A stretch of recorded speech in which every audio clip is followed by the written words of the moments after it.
Ang ating mga Biblia sa Aklat ng Pilipos. Basahin po natin ang talata 1. Philippians chapter 1.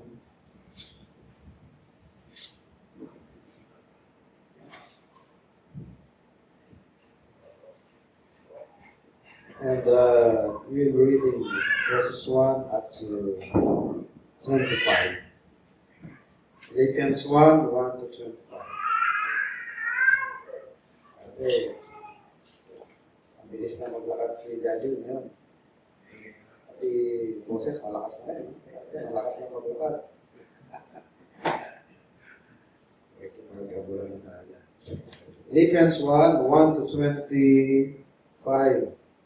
Paul and Timotheus, the servants of Jesus Christ, to all the saints in Christ Jesus, which are at Philippi with the bishops and deacons. Grace be unto you, and peace from God our Father, and from the Lord Jesus Christ. I thank my God upon every remembrance of you, always in every prayer of mine for you all, making request with joy for your fellowship in the gospel from the first day until now, being confident of this very thing, that he which hath begun a good work in you will perform it unto the day of Jesus Christ, even as it is meet for me to think this of you all, because I have you in my heart, inasmuch as both in my bonds and in the defense and confirmation of the gospel you all are partakers of my grace.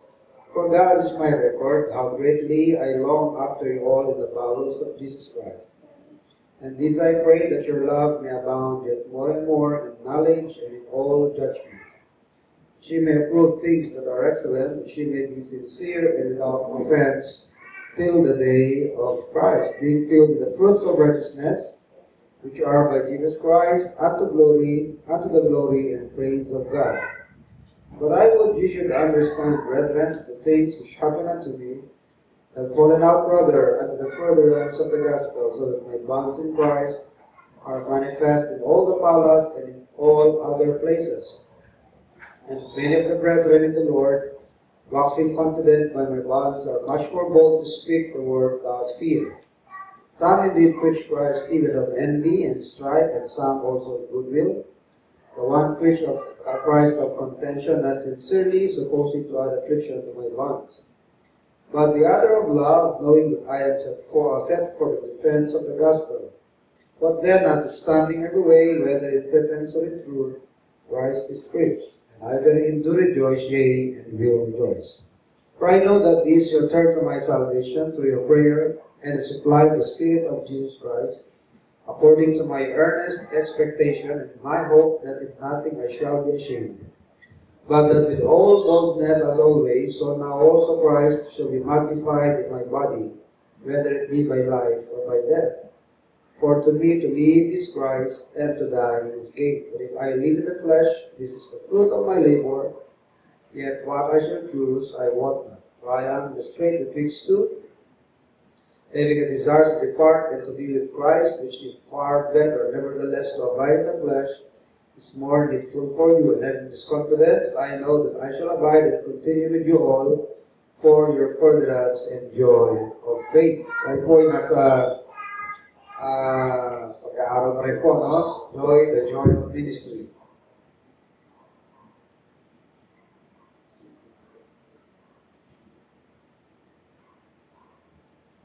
So yung pong kaligayahan ni Pablo sa ministeryo ay sa kabila po ng apat na bagay na maaaring magnakaw, no?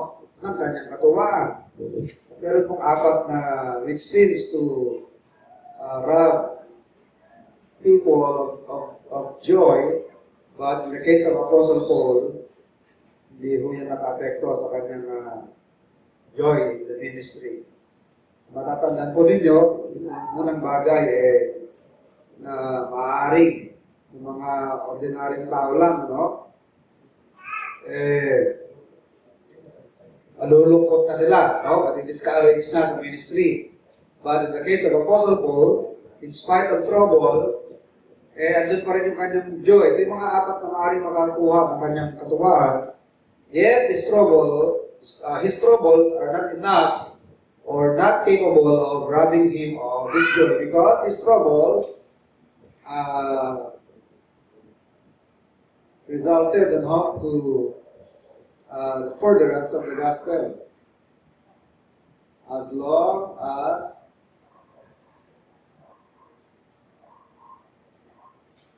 the gospel is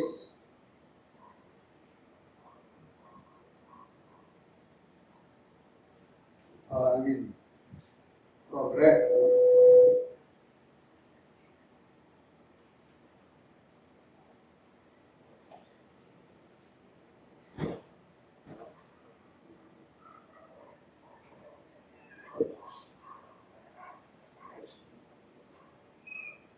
Another thing, in spite of his detractors,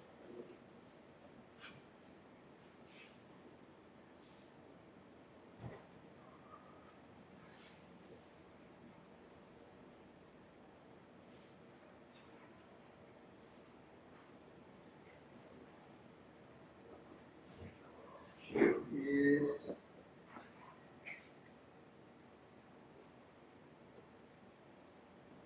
proclaimed.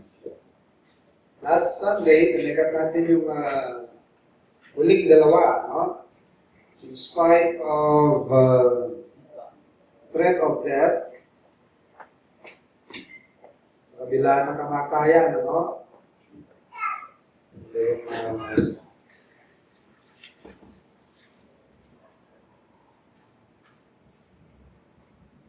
as long as the Lord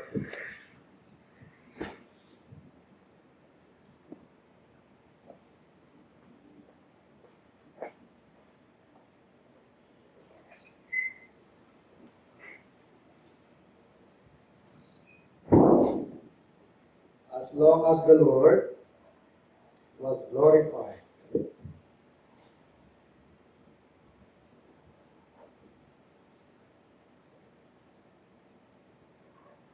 Alam nyo, habang nag-preach tayo ngayon, meron din mga masasamang elementong makikinig, ano, at nakikialam sa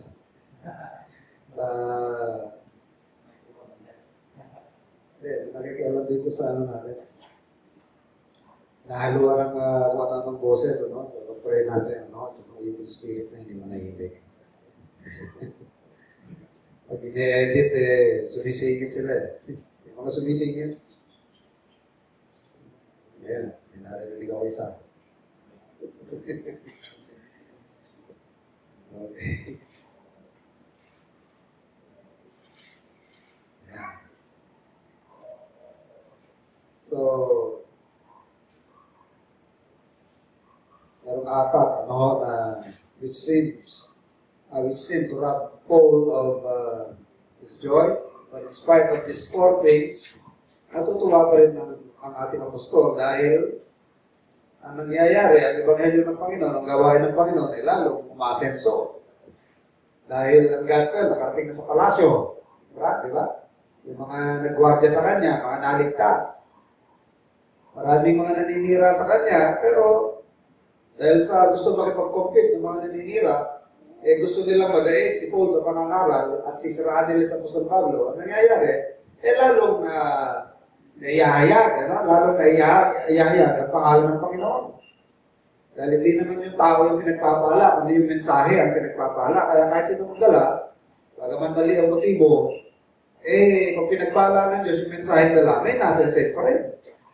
Kaya sabi ni Apostle Paul, notwithstanding, whether in pretense or in truth, kung ang motibo sa pag-preach,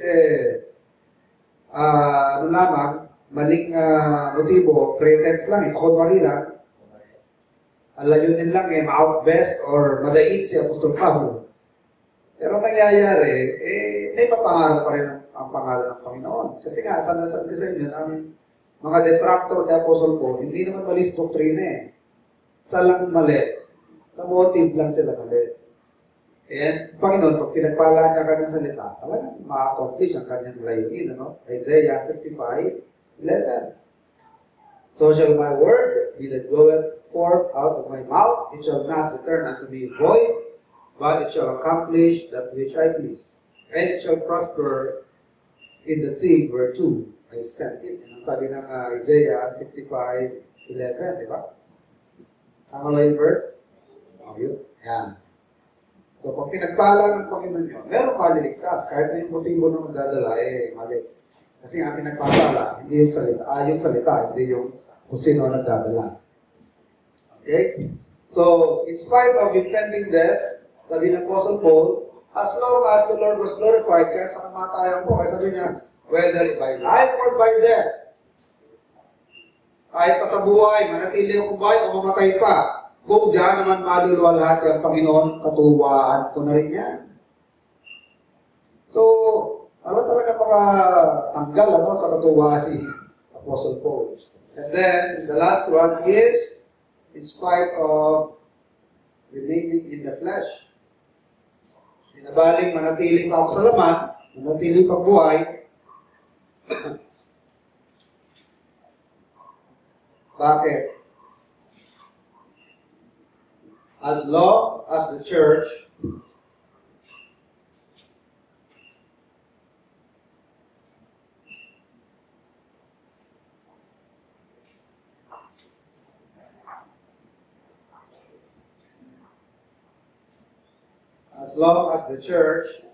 benefits, no? Merong napapakinabang ang simbahan. Chapter 1, verses 22 to 26. Sabi ng Apostle Paul, but if I live in the flesh, this is the fruit of my labor. Kung ako'y manatili pa sa laman, maganda yan. Bakit? Magre-resulta pa yan ng maraming labor, di ba? Kung marami kang labor sa Panginoon, maraming bunga yan, di ba? Pagkakataon na mabigyan ng reward. And there are 3 categories of fruit na minention dyan, ano? Ano yung 3 categories of fruits?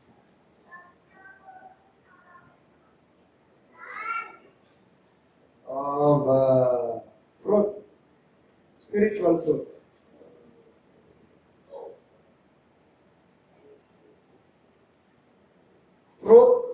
Fruit may mean what? Converts. Yung makapag-aakay ka ng mga kaluluwa sa Panginoon, bunga sa Panginoon yan eh. Sabi ng Romans 1:13, that I might also have fruits from Rome. Kagaya din ng mga bunga, naging bunga ko sa ibang mga lugar. So gusto rin ng Apostle Paul, hindi lamang sa iba't ibang lugar siya magkaroon ng bunga, pati rin sa Kapitolyo ng Imperyo sa Roma. Magkaroon din siya ng mga madadala sa Panginoon, mga converts. Another category of fruit is what? Attitudinal, no? Attitudinal. Meaning, yung Christian attitude. Galatians 5:22 to 23. Anong tawag dyan ng galit ng Bible? Fruit of the Spirit. But the fruit of the Spirit is love, joy, peace, long-suffering, faith, temperance, meekness. Yan ang fruit of the Spirit. Maganda po na natin yan, mapalago, nurture natin yan. Alagaan natin yan. Kung wala kang temperance or self-control, dapat pinagpe-pray natin yan. Pinapanalangin yan at sinisikap. Sa mamagitan ng Bible reading, Bible memorization, meditation, parati mong binubulay-bulay ang salita ng Panginoon, pinapractice yan. Manornurture yan hanggang sa mahubog. Kumbaga, magmamature tayo sa mga Christian attitudes. Ano pa? Long-suffering. Ano ba yung kabaliktaran ng long-suffering? Walang pasensya, impatient. Walang pag-patience. Hindi ka marunong magtiis. Hindi mahaba ang iyong tolerance sa suffering. Diba?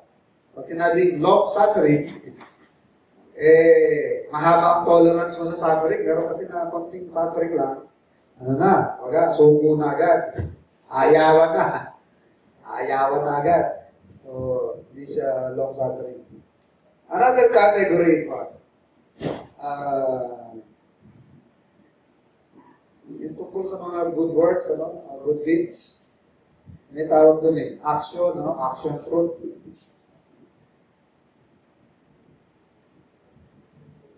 Ano yung action fruit? Mga good works natin. Bunga yan Philippians 1:11. Fruits of righteousness. Yan. Yung mga mabubuting bagay na binabanggit sa Bible. Ano ba yung mga good works? Pagkakawang gawa. Di ba? Marami tayong good works Pagtanim kayo ng puno. Magandang gawa niya. Yun. Bakit? Pag lumaki yan, may pamanggatong, mga mahihirap, di ba? Kung may bunga yan, nakatulog ka pa sa hangin. So, good works yan. Ano pa? Hospitality. Magiging hospitable ka. Yung pagbibigay nga ng tubig, di ba? Sa isang disipulo, good work yan. Hindi palalampasin ng Panginoon yan na walang reward. Sabi sa Hebrews, hindi ko ang Panginoon na makalimutan ng ating service, our labor of love, that we have ministered. Hindi ko makakalimutan ng Panginoon yan.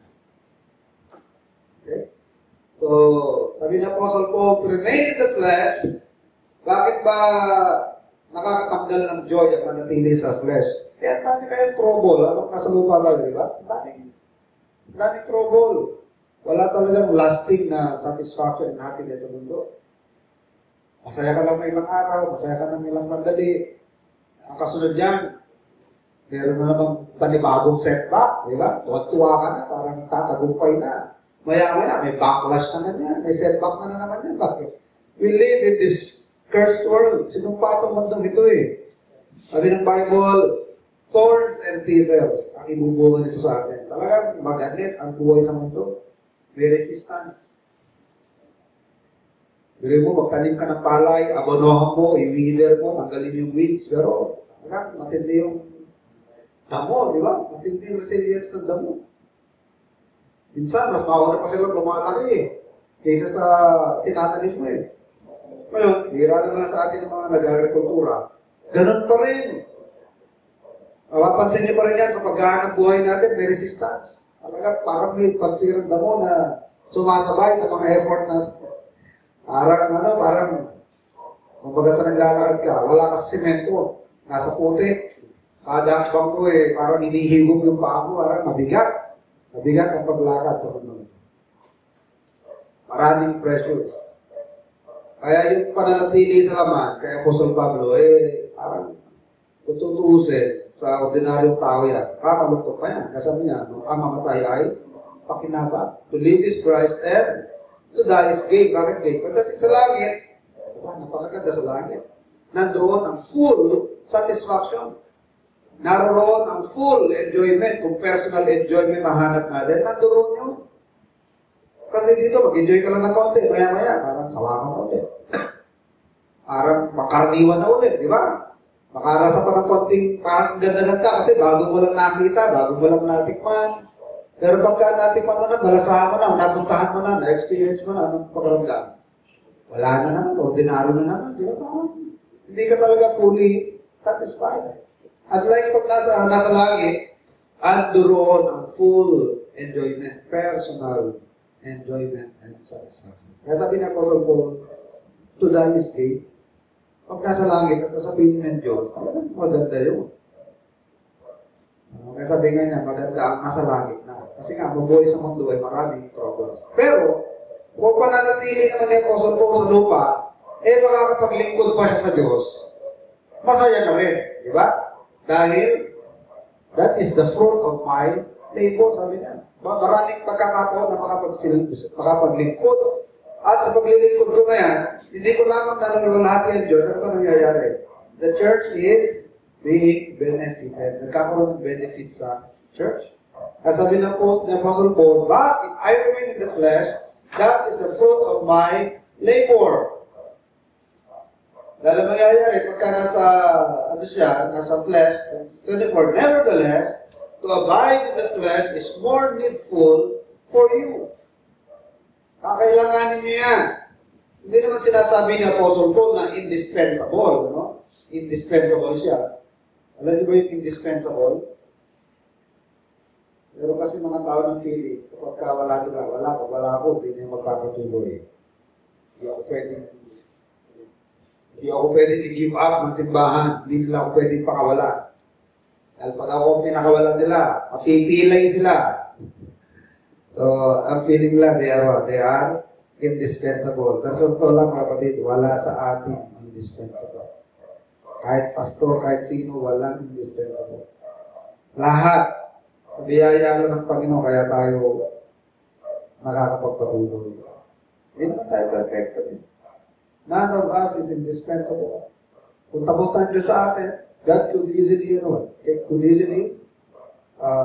get rid of us. Kung tapos na ang Panginoon. Wala na siyang layunin sa atin. And God can always, produce somebody much better than us. Mas mahusay pa sa atin, mas magaling pa sa atin. Pero at this point in time, sabi ni Apostle Paul, kung nanatili pa ako sa laman, parang kailangan pa ninyo. Hindi sa sinasabi kong indispensable ako. Pero it seems that you still need my spiritual leadership. Mga kailangan niyo po yung aking spiritual leadership and guidance. Kasi sabi niya, yet, if I stay in the flesh, this is more needful for you.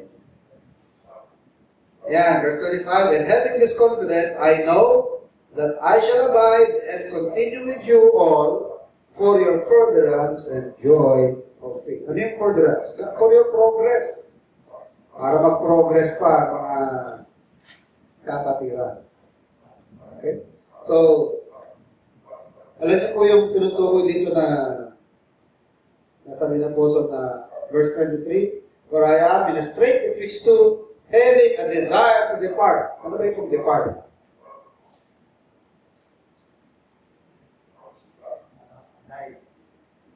Die. Having a desire to live, to die.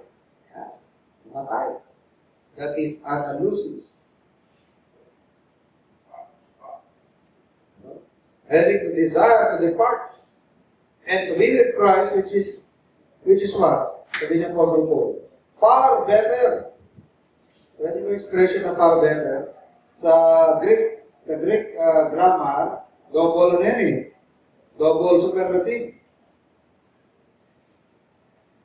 Kumbaga, much na, may better pa. Much better.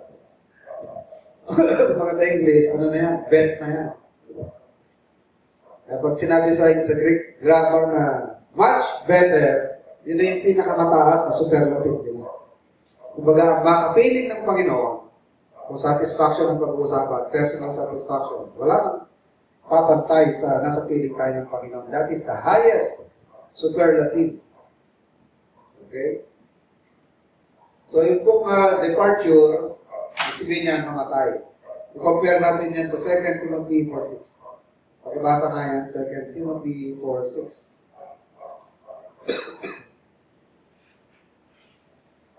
2 Timothy 4, verse 6. For I am now ready to be offered, and the time of my departure is at hand. Ano sinasabi ni Apostle Paul? I am now ready to be offered. Palagay niyo, ano yun? Ano yung I am now ready to be offered? Dahil na ako may sakripisyo. Alam niyo itong 2 Timothy, yan na yung last epistle niya yan. Kung mapapansin niyo, dito sa chapter na ito, puro pamamaalam na ito eh. Parang kalumpati ni Jinggoy, parang pamamaalam na. Mga kasamahan ko, ako man talagang hindi na maiiwasan, hindi ko naman yan tatakasan. Parang mamaalam na rin siya sa kanyang kalumpati, sabi kanina. Verse 7, I have fought a good fight, I have finished my course. I have kept the faith. So, tono ito ng pamamaalam eh. Baga, nasa huling yung tuno siya ng buhay niya. Ay, sinasabi niya na, I am now ready to be offered. Handa na siya may sakripisyo ng buhay. Sabi sa 6, and the time of my departure is at hand. Ano yung departure? Hindi yung departure na aalis, na pupunta sa ibang bansa. Hindi ho, nasa Roma siya, bilanggo siya dyan eh. Paano pa siya makakabiyahe? Bilanggo nga siya dyan ni Nero eh. So, tinutukoy niya ng departure is to die. I'm now ready to go home. Okay? So, ito balikan natin yung Philippians 1, verse 23. For I am in a strait betwixt two, having a desire to depart and to be with Christ, which is far better. So, the word depart means to die. At meron pong euphemism na ginamit sa death eh. Ano yung euphemism? Ano ba yung ibig sabihin ng euphemism?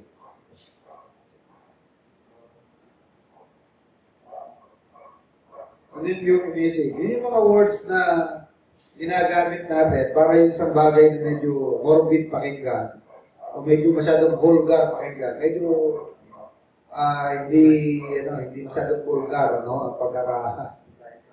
kunyari, gusto mong umebak, alam ka naman sabihin, umebak sa Bible. At sasabihin sa Bible, pagka ganun ang layunin ng isang tao, cover this feet. Ibig sabihin nun, cover this feet. Euphemism ang tawag doon. Para hindi masyadong pakinggan, laswa. So, ang death, merong euphemism na ginamit sa death, and that is what? Diba? Sleep. O hindi naman, sa araw ng inyong kamatayan, pagpatay ka na, at marami sa mga namatay, although paminsan-minsan, sinasabi yan, pero para medyo hindi masyadong masakit sa tayong pakinggan, ginagamitan ng euphemism niya. Yung sinasabi ng verse 23, nagpapatunay yan na mali ang doktrina ng mga Jehovah's Witness. Ano ba ang doktrina ng Jehovah's Witness? Sa taong namatay. Soul Soul is sleep. The doctrine of soul is sleep ng mga Jehovah's Witness. Alam niyo ba yung meaning ng soul is sleep ng mga Jehovah's Witness? Ang namatay daw, unconscious. Nasa unconscious state. Ang namamatay, walang nalalaman sa mga nangyayari. Walang nararamdaman. O i-refute natin, bigyan nyo ako ng passage o event sa Bible na nagpapatunay ng namatay, conscious. Ayun. I-refute natin yan, yung doctrine of soul sleep ng mga Jehovah. Yung case, Lazarus, sa Luke chapter 16.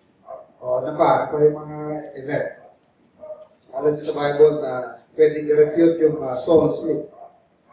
Ang soul sleep, pag namatay daw, wala nang alam ang namatay. Pero there are some passages in the Bible or events in the Bible na nagsasabi na yung namatay, hindi unconscious. Alam ang nagaganap. Wala pa kayong alam? O hindi natutulog?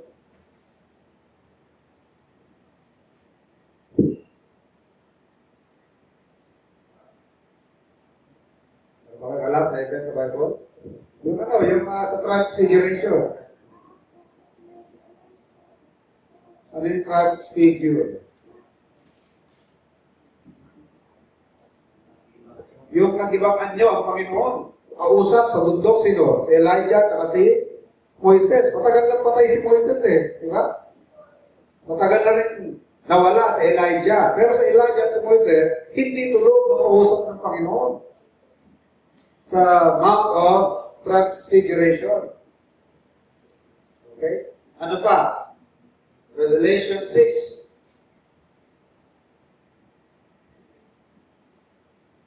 To 11. Ano yan? Yung mga tribulation saints.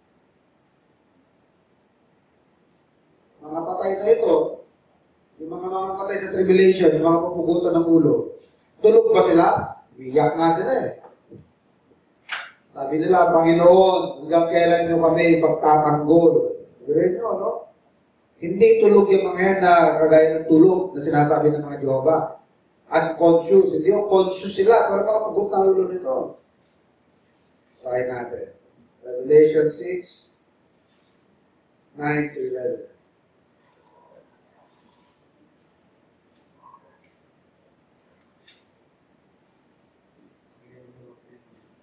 Yeah. 6, 9 to 11. And when he had opened the fifth seal, ano yung verse natin? 9 to 11. I saw under the altar the souls of them that were slain for the word of God and for the testimony which they held. And they cried with a loud voice, saying, How long, O Lord, holy and true, dost thou not judge and avenge our blood on them that dwell on the earth?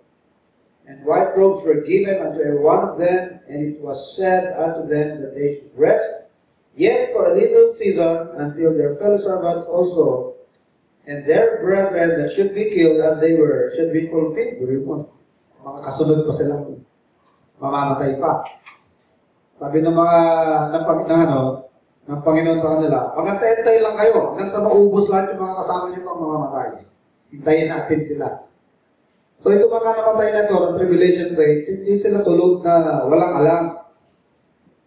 Ano? So, hindi ibig sabihin sa Bible na tulog, tulog talaga, nakagaya na alam natin tulog ngayon. No? Bible, it says sleep sometimes, it means the person is dead. Saan niya? Acts 7:59. Ibasa nga, Acts 7:59.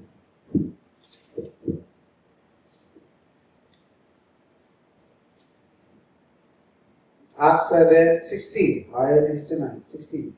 Ibasa po. And he kneeled down and cried with a loud voice, Lord, lay not this sin to their charge. And when he had said this, he fell asleep. Oh, sino yun?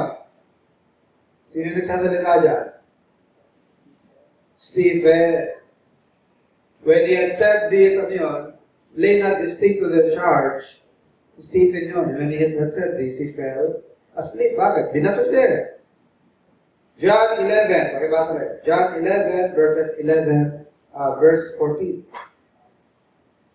John 11 to 14. Pakibasa. These things said he, and after that he said unto them, Our friend Lazarus sleepeth, but I go, that I may awake him out of sleep. Then said his disciples, Lord, if he sleep, he shall do well.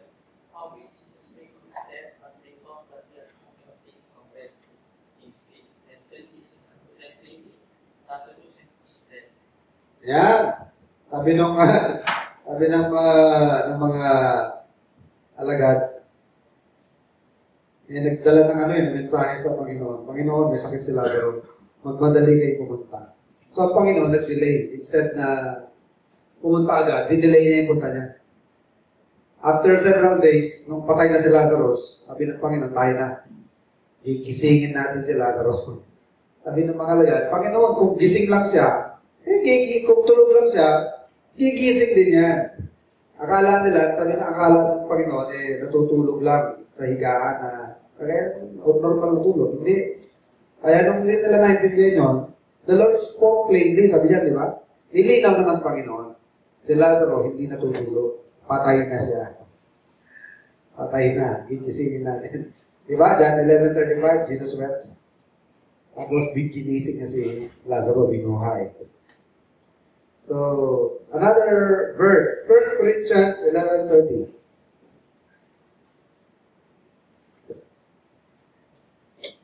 Tungkol to sa mga disrespect ang Lord's Supper. Pakibasa. 1 Corinthians 11:30.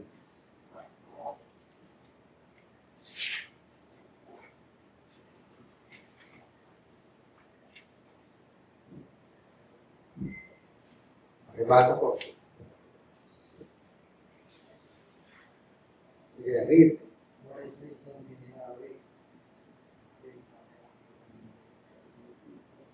Ano?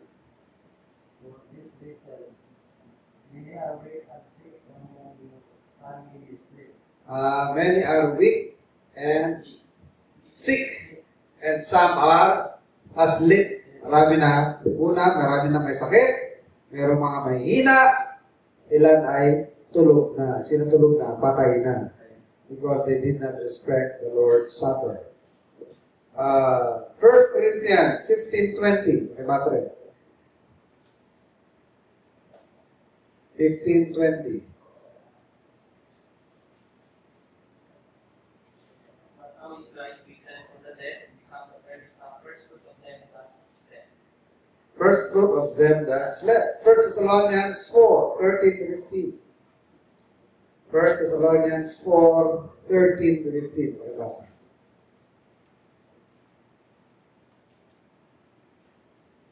May basa ulit. Jason. But I do not tell you to be ignorant, brethren, concerning them which are asleep, that ye sorrow not, even as others which have no hope.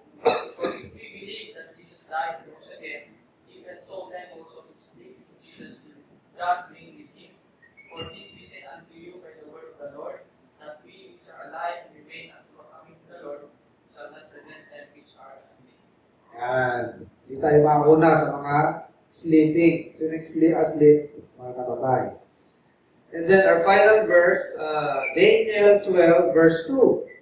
And many of them that sleep in the dust of the earth shall awake, some to everlasting life, and some to shame and everlasting contempt. Ano to?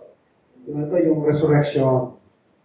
Pagka-resurrect na ang mga sleeping, yung iba gigising saan? Everlasting life.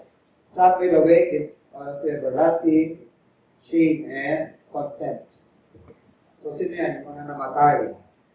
So, yung mga namatay ay tinatawag na sleep. They are asleep. So, nire-refute po natin, na ang doktrina ng mga Jehovah's Witness na soul sleep, ang kaluluwa pag namatay ay walang alam, unconscious. So, nabasa po natin sa ilang mga passages na ang mga namatay conscious, like the tribulation saints, like Lazarus, yung thief on the cross, conscious yan, Ay, yung sleep dyan, hindi literal na sleep.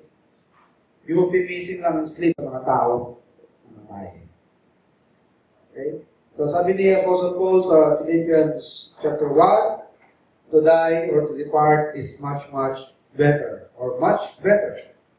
Meaning, it is ito is in the form of highest superlative. Sabi, double comparative. So, highest superlative yan sa Greek.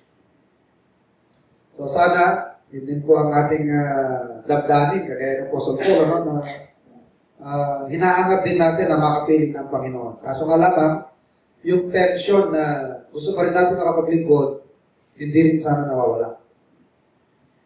So, habang buhay po natin dala-dala yung tension na yan. Pag nanais na makapiling na ng Panginoon dahil minamahal natin ng Panginoon, at the same time, yung pagmamahal natin na makapaglingkod pa sa Diyos at sa ating kapwa at yung layunin niya, ay gusto pa rin natin maipagpatuloy. Kaya masabi ng Apostle Paul, wala akong itulak kabigin eh. What to choose, sabi niya, I want na. I am in a strait betwixt two. Nasa gitna ako ng dalawang bagay na parehong gusto kong gawin. Gusto ko nang umalis, dahil maganda, pero gusto ko rin maiwan pa dahil ikagawin pa. Makaka-advantage sa simbahan at sa gawain ng Panginoon. For the cause of Christ. Ano ba yung cause of Christ? Expansion of His kingdom. Expand ang kanyang kingdom. So, kung talagang spiritually mature tayo, spiritually great, hindi nawawala yung ganyang feelings natin. Dalawang tension niya na habang buhay, dala-dala ng mananampalataya. Pag nanais na makapiling ng Panginoon, pero may pagnanais pa rin, may pagpatuloy ang ministeryo. Magampanan pa rin ang gawain ng Panginoon. Parang yung misis na pinapapunta ng asawa sa abroad, na gustong-gusto niyang makasama ang asawa niya sa abroad, pero at the same time, ayaw din niya umalis dahil may iwan naman anak niya. Pareho gustong gawin ng dalawang bagay. Wala siyang itulak kabigin . Ganon ang nararamdaman ni Apostol Pablo. Okay? So kapag tayo nasa piling na ng Panginoon, ano pa mangyayari? Bakit much, much better? Revelation. Revelation 7:15-17. Ano ba ibig sabihin? Bakit nasabi ni Apostle Paul na to be in the presence of the Lord is much, much better? Tingnan nyo naman, no? Pag nasa langit tayo, kaya sino gusto nang makapunta sa langit? Ano ba ito? Revelation 7:15.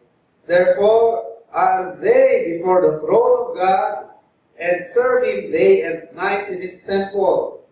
And He that sitteth on the throne shall dwell among them. They shall hunger no more, neither thirst no more anymore. Neither shall the sun light on them, nor any heat. For the Lamb which is in the midst of the throne shall feed them, and shall lead them unto living fountains of waters, and God shall wipe away all tears from their eyes. Yan ang gusto ko rito, yung feed them. Kahit pa tayo sa langit.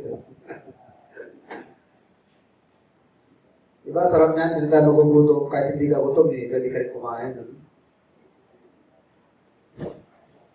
Kahit na magutom pa, o hindi ka magutom, I mean, sa langit, wala nang gutom, ano? Sa langit, kumain ka hindi ka nagugutom.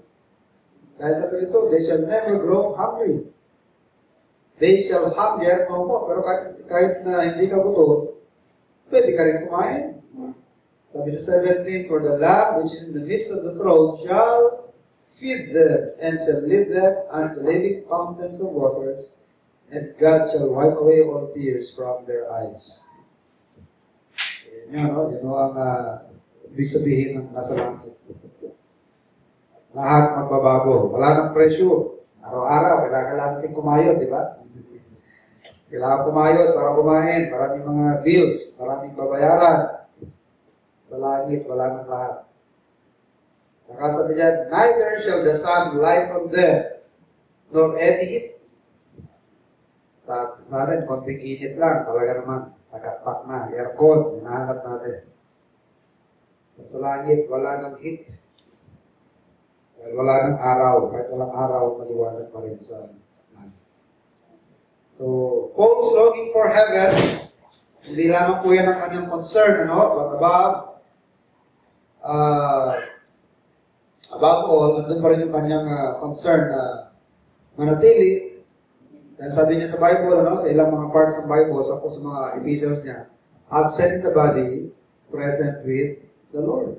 Pero kung absent man ako sa heaven, ibig sabihin, present ako sa lupa. Bakit? Ano nangyayari pagka nasa present siya sa lupa? That is, continue to serve Him on earth. It means He will continue to serve the Lord on the earth. Okay? So, welcome idea pa rin yan para sa mga mananampalataya. As long as the Lord had work for us to do on earth, gusto pa rin natin maiwan. Kasi Paul, sabi niya, sino nanghina? Hindi ako nanghina.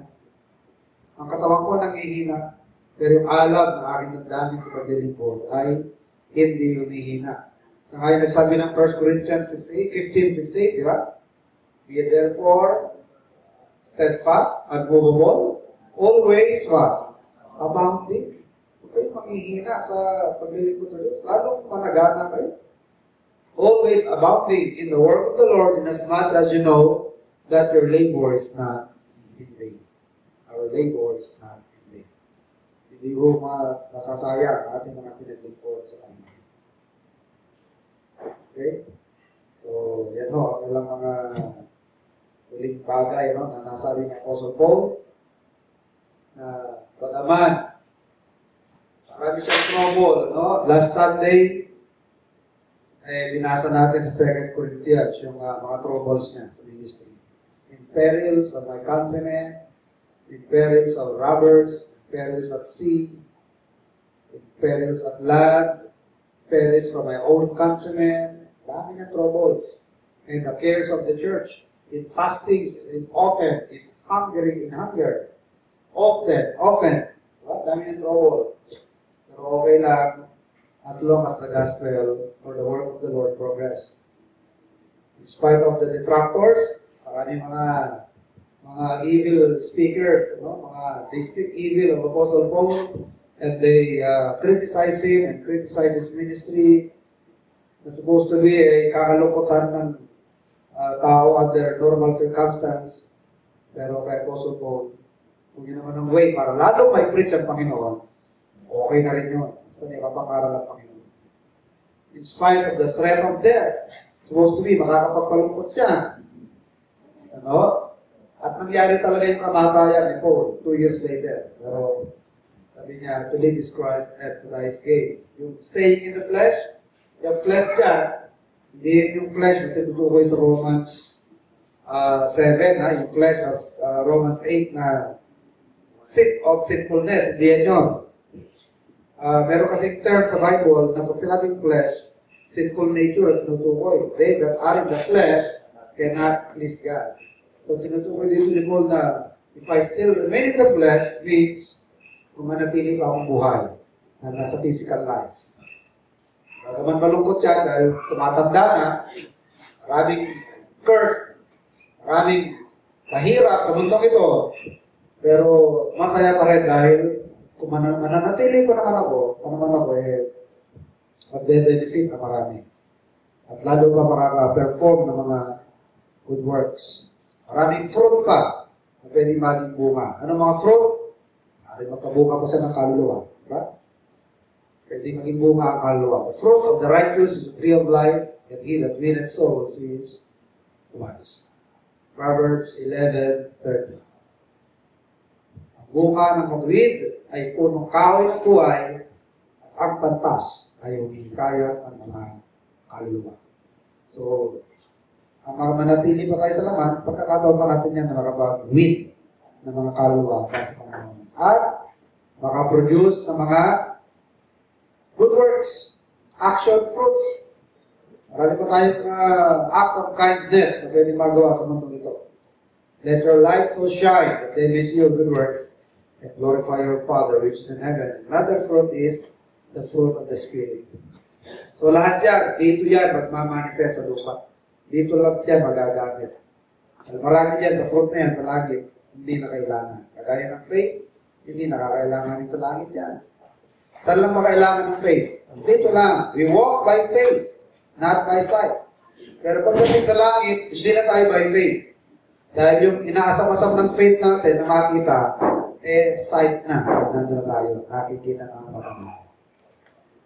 So, ngayon lang magagamit yung mga fruit na yan. Faith, joy, peace, hope, long-suffering. Ang hope, hindi na rin kakailanganin yan sa langit, di ba? Ngayon lang yan, hanggat wala pa yung evidence of faith natin, yung hope. Wala pa eh. Pero pagdating sa langit, andun na yung substance ng ating hope. Kaya habang wala pa yun, pagkakataon natin pagsikapan na ma-practice yan. Maging bunga ang mga bagay-bagay na. Okay? So tayo po'y tapos sa ating panalangin at manalangin tayo sa ating kaloob. Heavenly God, salamat po sa kapahayagan ng salita at makapalaalan nito, Ama, na tuloy na humaman sa amin, Ama, pagbigay ng kagalakan, na ipagpatuloy ang mga tungkulin, mga gawain na nakalat sa inyong ministeryo, sa inyong mga layunin, mga programa sa mundo ito. Po, Ama, hindi kami matangay ng mga suliranin namin sa araw-araw, mga distraction sa aming paligid, hindi makafocus kami, Ama, sa aming gawain, sa aming tungkulin sa inyo, at habang ginagapara ng aming mga tungkulin sa aming mga pamilya, kapwa.